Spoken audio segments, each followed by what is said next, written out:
Welcome and be inspired with Dominic. Today I'm not making a project, but I'm checking out a technique that I saw recently at a local blacksmith. It's a decorative technique to be used with rails, and I don't actually know the name for this, but I wanted to try it out. I asked how it was made, but the problem is you actually need to be set up as a blacksmith, which I'm not. So I decided to use plastic, cut from a cutting board. No, it wasn't colored that way when I cut it. Try an approximation and then I'll try the actual technique. Let's have at it.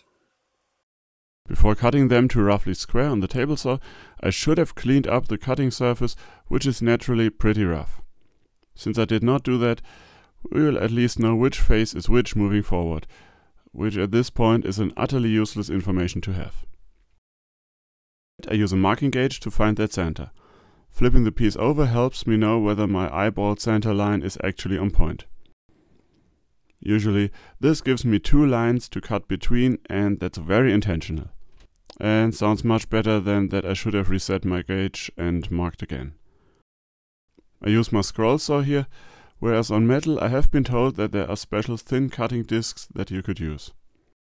I wanted to forgo having to drill a hole for the blade, especially since I only have those with pins, so I start cutting at one end, which I will later glue back together again.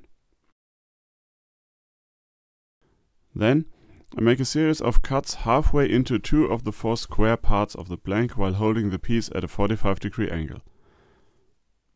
Let me illustrate. While I try to space the cuts evenly, this is only for demonstration purposes. Otherwise, I would have marked them somehow to keep them on the same position on both sides. Next, I put the blank in a vise on one end and start heating it up using a hot air gun with appropriate attachment. You can already see it bending slightly due to local temperature changes, which I should try to keep at a minimum. I work my way up until I get to a temperature where it gets flexible. The tricky part really is to heat it up evenly. Using an oven might help, so long as your blank does not start to melt. Eventually, I use pliers to grab the top end and twist it gently. I imagine there would be a lot less tension in metal. Holding the piece in place with the pliers until it cools down and doesn't change position again can take quite a while. Using compressed air makes it go a lot faster.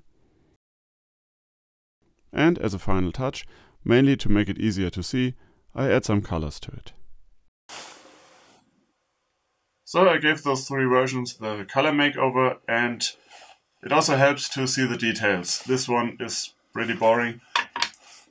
This twisted one, well, you can see here the twist is a little more pronounced this spot, so that probably means that I hit it with the hot air too much up here, which is something you could cut down on if you use an oven. And then we have this one. Granted, it doesn't look as nice as the one at the blacksmith's did, which is probably also due to me not removing the burr here. I think if you wanted to go a little better on this one and still keep it plastic, mark the center line and then use a V-groove bit to cut along that center line to clean out all the burrs. Here you can also see that this piece came apart slightly. Don't know if you can see this move here.